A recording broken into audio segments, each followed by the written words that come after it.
သူကစောင့်ရတော့ချက်ကြည့်အောင်နဲ့ပုံစံကိုချက်ချင်းမှတ်မိသွားလိုက်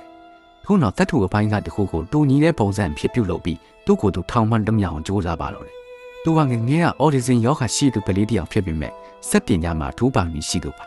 သူ့ဖေခွဲလွန်သွားတဲ့အခါမှာလည်းဒီစက်တင်တစ္စည်းကိုတော့သူ့အတွက်ချန်ထားခဲ့ပါလေဒါပေမဲ့မိတွေကဒေတန်းစာကိုမကျင်တဲ့အတွက်ရဲကိုခေါ်ပြီးသူ့ကိုထောင်ထဲချမှတ်ခဲ့ပါလေအချိန်နဲ့ငယ်ကြာပြီးတဲ့နောက်မှာသူဟာချန်စီကိုကြော်ပြီးတော့ထွက်ပြေးခဲ့ပါလေအဲ့ဒီနောက်ပိုင်းမှာတော့သူ့ပြစ်တဲ့ဟာပုံမပြင်းထန်လာခဲ့ပြီးချုံလောင်ခြင်းအပြင်အထီးကျန်မှုကိုပါထပ်မံခံစားခဲ့ရပါတယ်ဒါပေမဲ့သူကလုံးဝလက်မလျှော့ပဲအခန်းထဲပြန်ရောက်တဲ့အခါလွှားနဲ့တန်နိုင်လေးကိုဖျက်ဖို့ကြိုးစားခဲ့ပါလေနောက်တစ်ချိန်မှာလည်းတောထိပ်စိန်ပြုံကနေစစ်တနက်တစ်ခုပြုတ်လုပ်ပြီးတီးနေရင်နဲ့ထောင်ဆောင်တွေကိုချိန်ခဲ့ပါသေးတယ်ထွက်ပြေးဖို့ကြိုးစားမှုများကြောင့်သူ့ရဲ့တစ်တန်ကပုံမရှင်းလျားလာခဲ့ပြီးအချင်းအများစုကိုလည်းတယောက်တည်းပဲချုံလောင်ခံရပြီးဘဝကိုဖျက်တမ်းခဲ့ရပါလေလူအများစုကသူ့အတွက်ဆန္ဒပြခဲ့ကြပေမဲ့ဒီနေ့အထိသူဟာထောင်ထဲမှာပဲရှိနေစေပဲဖြစ်ပါတယ်